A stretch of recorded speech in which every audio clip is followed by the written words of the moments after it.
केवल भारत में बल्कि विश्व के तमाम देशों में आज सर्वाधिक लोकप्रिय नेता कोई अगर है तो हम कह सकते हैं निश्चित रूप में कि वो आदरणीय मोदी जी हैं। सियासत का तापमान बढ़ा हुआ है। नई दिल्ली में संसद का सत्र चल रहा है। विपक्ष एनडीए गठबंधन की केंद्र सरकार पर पूरी तरह से आक्रामक है। ऐसे में ओजस्वी मन न्यूज़ से मैं दीपक कृष्णात्रे आज आया हूं डॉक्टर दिनेश शर्मा जी के पास।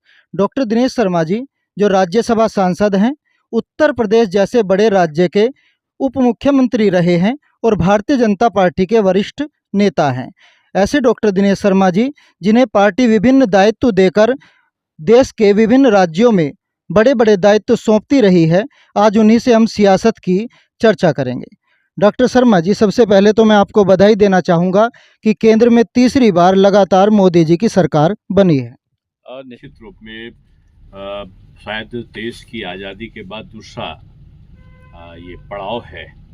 पहले नेहरू जी 3 बार प्रधानमंत्री बने, लेकिन उसके बाद काफ़ी अरसे तक कोई दूसरा लगातार तीसरी बार जनता के द्वारा चुनकर आया हो और प्रधानमंत्री बना हो, ऐसा केवल मोदी जी के साथ हुआ है। और मैं समझता हूँ कि माननीय प्रधानमंत्री के रूप में न केवल भारत में बल्कि विश्व के तमाम देशों में आज सर्वाधिक लोकप्रिय नेता कोई अगर है तो हम कह सकते हैं निश्चित रूप में कि वो आदरणीय मोदी जी हैं। मेरा सवाल यूपी को लेकर के है कि यूपी में जहां से माननीय नरेंद्र मोदी जी लगातार सांसद बनते रहे हैं और योगी जी जैसा फायर ब्रांड नेता जहां से है और राम मंदिर जैसा बहुप्रतीक्षित मुद्दा जहां पर हल हुआ है, उसके बावजूद पार्टी का प्रदर्शन वहां निराशाजनक रहा है। इसके विषय में आपका क्या कहना? नहीं, देखिए, मैंने पहले भी इस चीज़ को स्पष्ट किया है और फिर से हम कहेंगे कि लगातार तीसरी बार एनडीए के नेता के रूप में माननीय प्रधानमंत्री जी प्रतिष्ठापित हुए हैं और अभी 111वीं मन की बात को उन्होंने कहा भी है। जाहिर सी बात है कि लगातार कई बार अगर कोई चुनाव में रहता है तो कोई ना कोई लोकप्रियता में उसके परिवर्तन आता है, लेकिन माननीय प्रधानमंत्री जी एक ऐसे हैं जिनकी लोकप्रियता लगातार बढ़ रही है। इसका प्रमाण ये है कि हमने जो प्राप्त किए थे मत प्रतिशत पिछले 2019 की लोकसभा में पूरे देश में, वो इस बार भी हम लगभग वही मत प्रतिशत हमको प्राप्त हुआ है। इसका सीधा अर्थ ये है कि जो जनादेश है मोदी जी की लोकप्रियता में, उसमें कहीं कोई कमी नहीं आई है। अब दूसरा प्रश्न ये आता है कि फिर कहां पर कमी रही। कुछ सीटें ऐसी होती हैं कि हम मत सभी जगह ज्यादा पाते हैं, लेकिन लोकल इक्वेशंस ऐसे बन जाते हैं जिनकी वजह से जो पर्याप्त रिजल्ट सीट की विजय के रूप में निकलना चाहिए, उससे कुछ न कुछ कमी रह जाती है, दूरी हो जाती है। प्रधानमंत्री के रूप में माननीय मोदी जी ने हर क्षेत्र में काम किया। आज आप 5 लाख का पूरे विश्व में कहीं नहीं होगा कि गरीबों के लिए आज इलाज की व्यवस्था आयुष्मान कार्ड के माध्यम से है। आज महिलाओं के नाम पर घर घर अगर देखो तो आपको घर घर आज शौचालय का निर्माण हुआ है, आवास, प्रधानमंत्री आवास मिले हैं। और इसके अलावा अगर आप देखो तो आज किसानों की आमदनी को दोगुनी करने की तरफ बड़ी तेजी से पूरा देश बढ़ा है। एक जो खतरा सबसे बड़ा इस देश को भी है, समाज को भी है, वो ये है कि जो कांग्रेस है, जो समाजवादी पार्टी है, जो तृणमूल कांग्रेस है या इस प्रकार की आरजेडी है, ये जातिवादी पार्टियां हैं। जाति के आधार पर एक को दूसरे से लड़ाओ, दूसरे को तीसरे से लड़ाओ, सांप्रदायिक पार्टी के ये हिंदू और मुसलमान कर दो। ममता जी ने तो पूरा बंगाल में एक वर्ग विभेद पैदा कर दिया है। समाजवादी पार्टी अगर आप देखो तो लगता ही नहीं कि ये भारत की वर्तमान राजनीतिक परिदृश्य में किसी एक सच्चे राष्ट्रभक्त के लिए समर्पित पार्टी होगी। उनमें अगले को पिछले से लड़ाओ, पिछले को अनुसूचित से लड़ाओ, अनुसूचित में एक र्यूमर फैला दो कि मोदी जी अगर 400 पाते हैं तो पता चलेगा कि वो संविधान बदल देंगे। ये इस प्रकार के दुष्प्रचार के साथ साथ एक झूठा आश्वासन, मैं तो कहता हूं कि चुनाव आयोग को इस पर संज्ञान लेना चाहिए था कि आपने चुनाव के दौरान ये कह दिया कि हम आते ही खटाखट फटाफट चटाचट हम इतने हजार रुपया, 8,500 रुपया या कितने लाख रुपया हम खातों में भेज देंगे मतदाता के। अब चुनाव में वो जीत नहीं पाए, लेकिन आज उनकी कर्नाटका में सरकार है, आज उनकी जो सरकार है वो हिमाचल प्रदेश में है, दूसरी जगह पे उनके सहयोगियों के ममता जी की बंगाल में है, उनके आम आदमी पार्टी के साथ लड़ा था वो आज दिल्ली में और पंजाब में है। उनको चाहिए कि अब खटाखट फटाफट चटापट वो पैसा को जहां पर वो कर सकते हैं वो करके दिखाएं, अगर नहीं है तो सार्वजनिक क्षमा याचना करें और क्षमा याचना करते समय कहें कि मैंने चुनाव में जाली वोट पाने के लिए, गलत वोट पाने के लिए मैंने गलत बयानी करी थी, मैंने झूठा लालच दिया था। राजनीति में शुचिता पारदर्शिता का जो दृश्य है उन राजनीतिक दलों ने कम किया है और इसमें से सामान्यता जिस प्रकार के इनके भाषण, जहरीले भाषण हुए हैं, चाहे वो समाजवादी पार्टी के नेताओं के हो चाहे कांग्रेस के हो, कोई पीडीए के नाम पर पिछड़ों को और पिछड़ों में भी पिछड़ों के तमाम अन्य वर्गों को लड़ाने का काम, दलित है तो दलित की भी, ये जाटों को लड़ाओ, पासी से पासी को लड़ाओ, वाल्मीकि से वाल्मीकि को लड़ाओ, धानुक से और धानुक को लड़ाओ, धोबी से, रजक से। ये विग्रह पैदा करने वाले दल हैं और मोदी जी ने इसीलिए जाति व्यवस्था को समाप्त करने के लिए कहा कि 4 जातियां केवल हैं जिनके लिए मुझे काम करना है। एक जाति का नाम है युवा, जिसके लिए हमको रोजगार का सृजन करके उसकी मजबूती करना है। दूसरी जाति है, उसको हम कहेंगे, वो दूसरी जात है हमारी महिला, जिसका सशक्तिकरण करना है, जिसको मजबूत करना है। और तीसरी जात है किसान, जिसकी आमदनी को दोगुना करना है। और चौथी जात है जिसे हम कहते हैं गरीबी, इस गरीबी को का उन्मूलन करना है, जड़ से समाप्त करना है।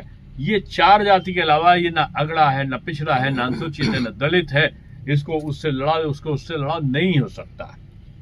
इसलिए आज मैं फिर से कह सकता हूं कि जो राष्ट्र में विग्रह पैदा करने वाली ताकतें हैं उनका प्रादुर्भाव मैं समझता हूं राष्ट्र हित में नहीं है।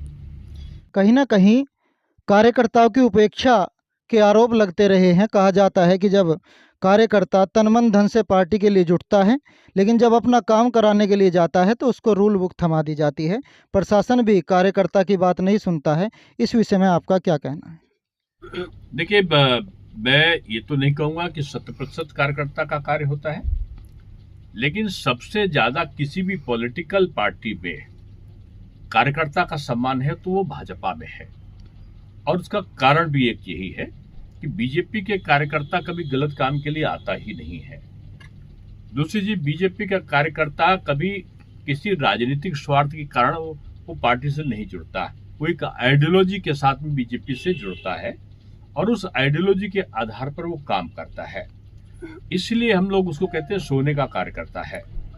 और सोने का कार्यकर्ता एक पॉलिटिकल मोटिव की जगह एक सोशल मोटिव को लेकर, सामाजिक, केवल राजनीति मेरा व्यवसाय नहीं है, राजनीति में समाज की सेवा और समर्पण मेरा कर्तव्य है, इस भावना से हमारा कार्यकर्ता काम करता है।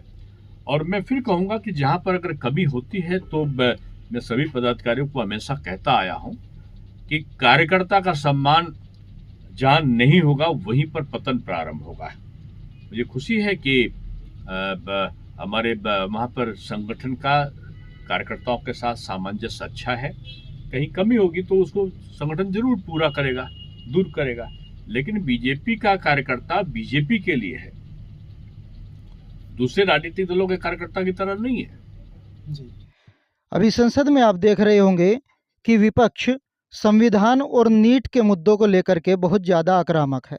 इस विषय में आप क्या कहेंगे? अभी आपने देखा कि संविधान की शपथ खाते खाते आदरणीय ओवैसी जी ने फालिस्तीन जिंदाबाद, फालस्तीन जिंदाबाद ये नारे लगाना शुरू कर दिया है।